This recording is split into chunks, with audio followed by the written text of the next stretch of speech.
Now in capacitors part 2, we are going to study some more concepts regarding capacitors.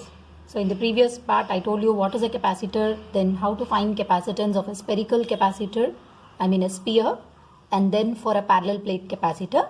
In today's class, we'll be studying these concepts, that is fringing effect, then how to find the force between the plates of a capacitor, what do we mean by electrostatic pressure, energy stored, energy density, and we will end up this lecture with how to find out equivalent capacitance for series and parallel combinations. Okay, coming to the fringing effect. Okay, the meaning of fringing effect in parallel plate capacitor is, if you assume that these pink lines are the two parallel plates of a capacitors, the upper plate I am assuming to be positively charged and the lower plate is negatively charged. Okay, so these are the parallel plates, one above the other. Then we expect that the field lines to be straight lines directed from positive to negative. But in fact, at the edge of the capacitor, okay, if this is the edge of the capacitor and this is the edge of a capacitor, near the edges, field lines won't remain straight. They bend from positive towards negative. So this phenomenon of bending of field lines across the edge of the capacitor is nothing but called as fringing effect. Okay, considering the field to be uniform, we continued all the derivations. But remember, field is uniform only in the central portion. But when you come to the edges, that means outermost parts of the capacitor, the field lines are going to bend. And we give a name to bending of field lines across the edges of the capacitor as fringing effect. Okay, now coming to force between the plates of a capacitor. Okay, so I have taken again a parallel plate capacitor. One plate is positively charged and the other is negatively charged. Okay, let the surface charge density be plus sigma and minus sigma. I took the area of the plates as A and the distance between the plates as D. And we know because they are oppositely charged, there would definitely be a force of attraction between the positive and the negative plate. And now we are going to evaluate what is the force experienced by the positive charge due to the negative plate. Similarly, the same value, the force experienced by negative plate due to positive charge. So let us number these plates as 1 and 2. Now we know because it's an infinite plate, when compared to this distance d, size is considered to be infinity. It is producing a uniform field. This negative charge, okay, if I take the negative charge as minus q, okay, I'm taking the negative charge on the plate as minus q and positive charge would be plus q.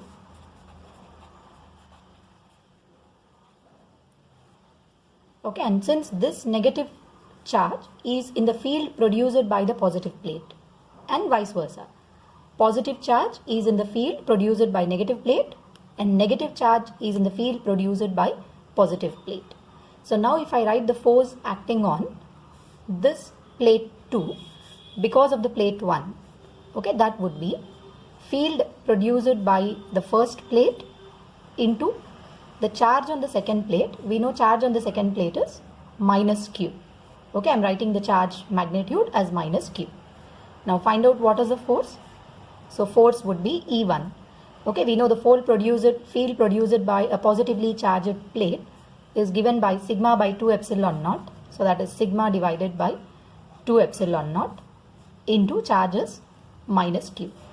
Or you can write it as sigma by 2 epsilon naught into q with a minus sign. So here minus sign indicates the negative charge is attracted by the positive plate.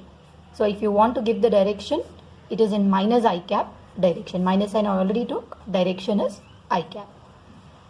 So minus I cap. Okay, I'll make this plus. So sigma you can replace again. We know sigma is nothing but charge per unit area. So because we took the positive and negative charges as equal, sigma can be written as q by A. So you will get this force experienced by second plate due to the first, which is in the negative x direction, is sigma is written as q by A. So your answer would be q square by 2 epsilon naught A into minus I cap. So this is the force experienced by negative charge due to positive plate. Similarly, positive charge is in the field produced by the negative plate.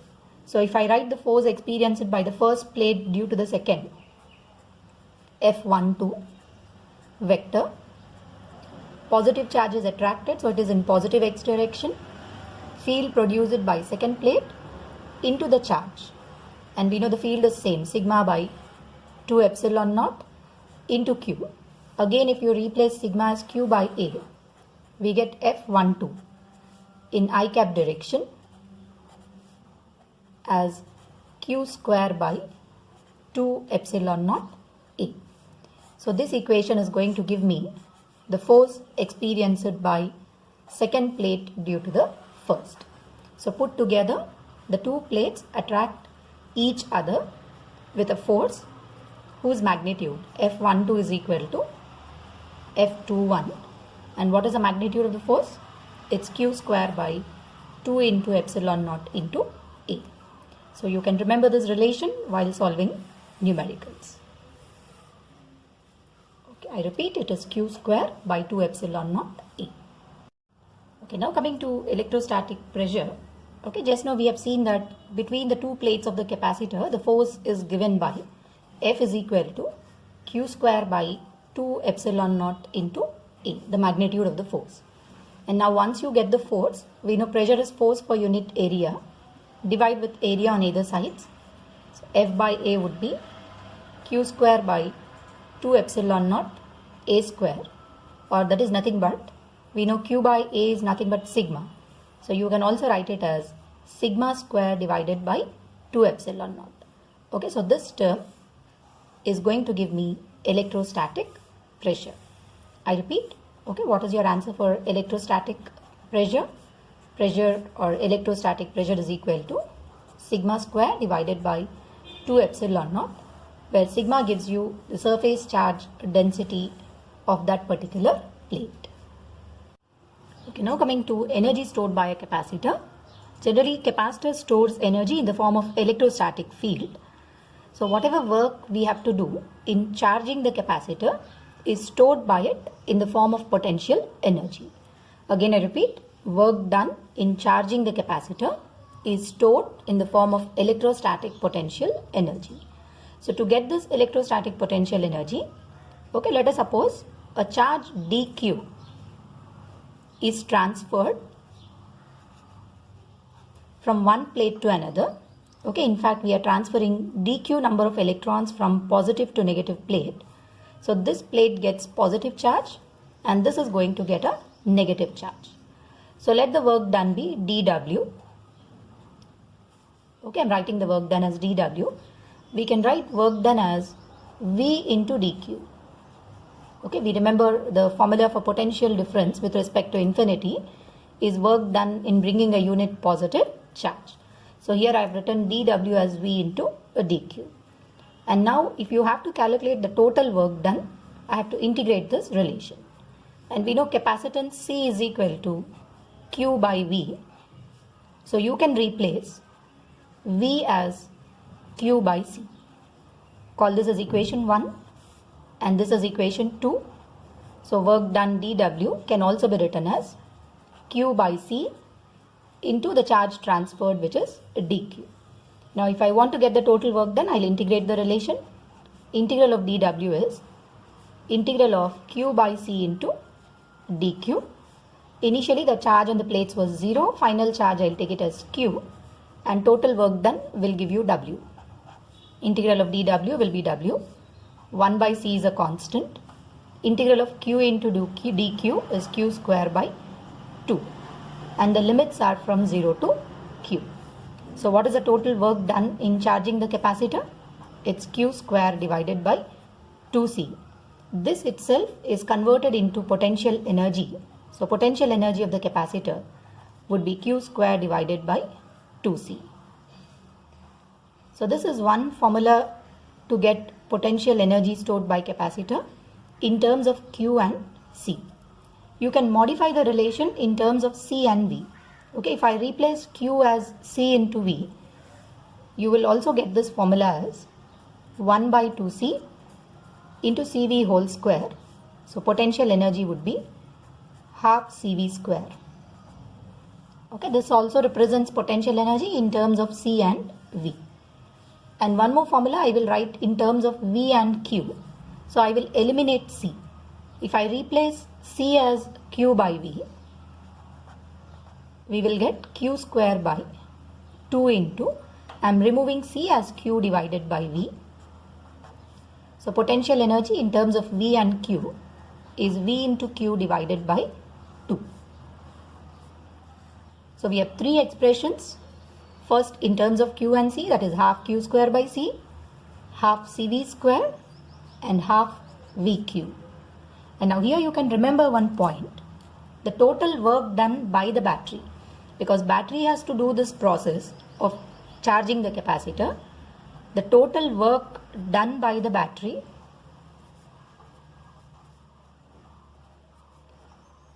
in transferring a charge Q is V into Q.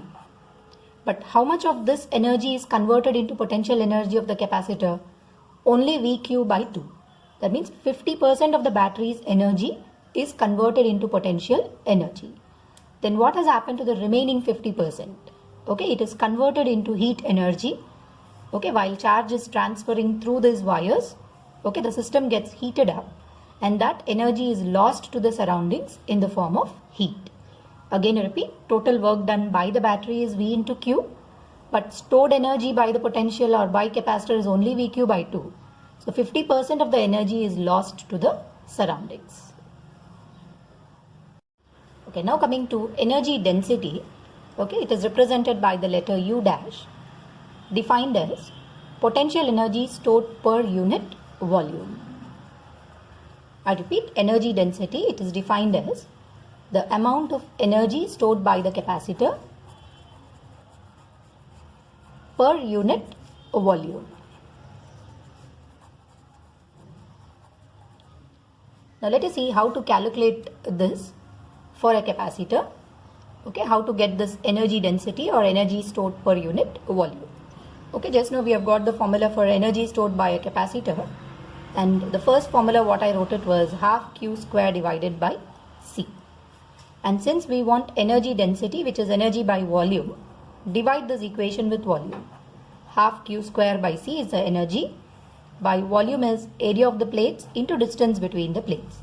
So simplify this relation, it will be Q square by 2C A into D. And we know for a parallel plate capacitor, you can write capacitance as epsilon naught A by D. So 2 into epsilon naught, area of the plates is A, this is Q square, sorry. I am replacing C as epsilon naught A by D into A into D. So distance between the plates is getting cancelled. You can write it as Q square by 2 epsilon naught A square.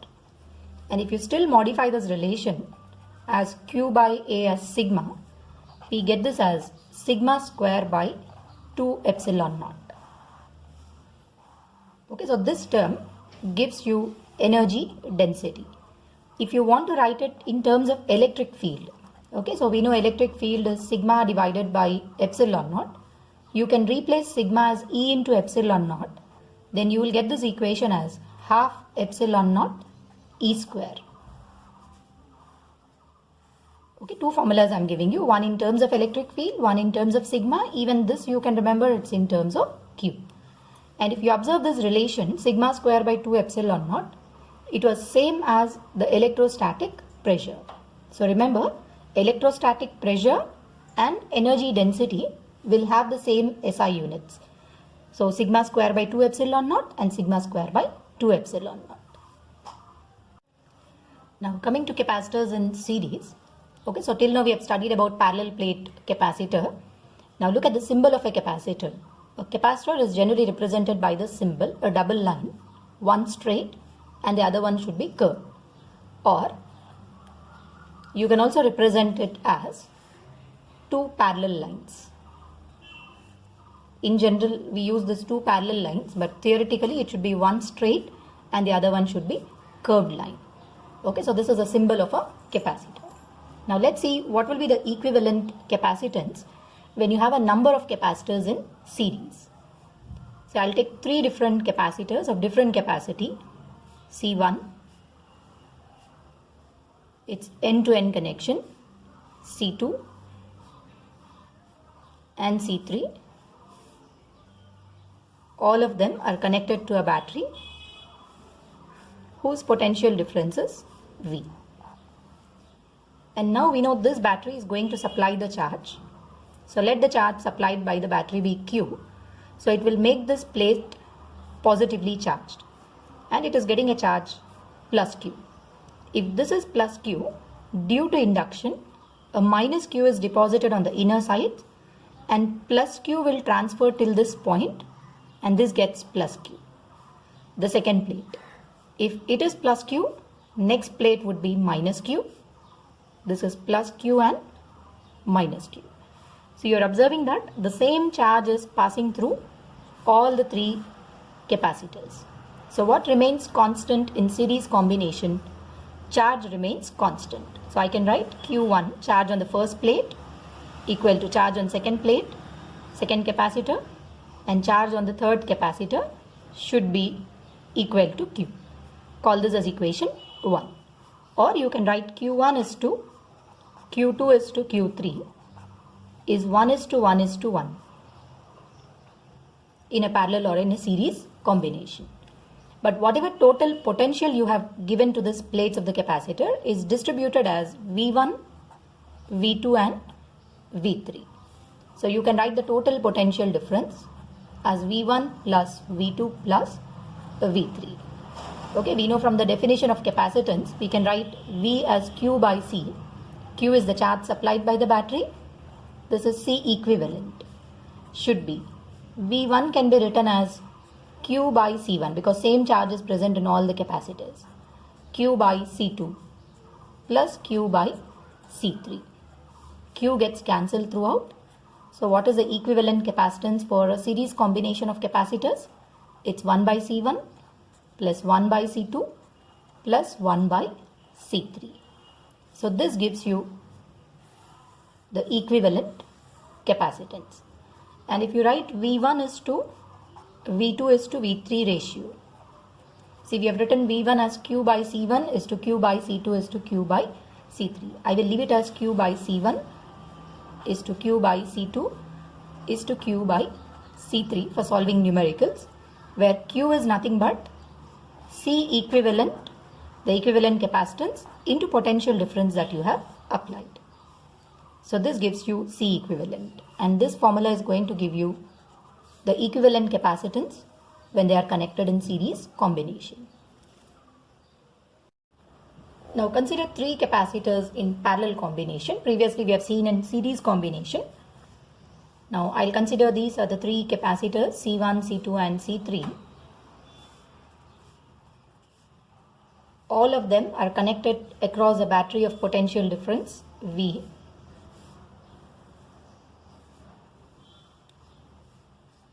Okay, so this is a battery which is going to supply the charge. And now you can see if the voltage of the battery is V, this is going to give a charge Q.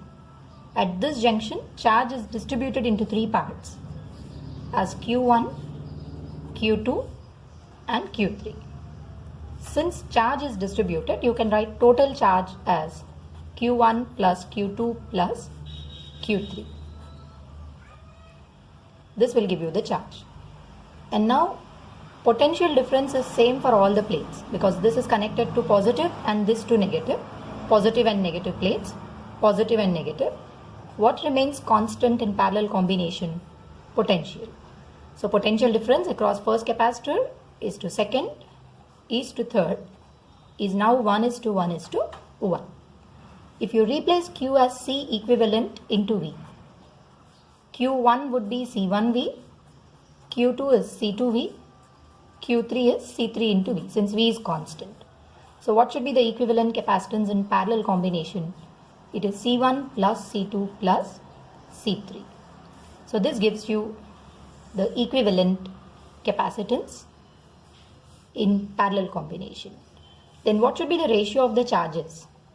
Q1 is to Q2 is to Q3. See, we have written Q1 as C1V.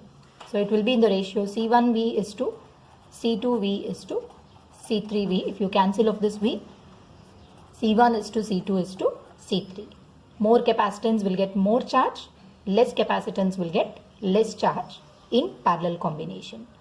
So this is regarding capacitors connected in parallel. Now, making use of the series and parallel combinations, we will be studying some simple applications first. Then slowly we will tell you, or I will tell you, how to do the complicated questions.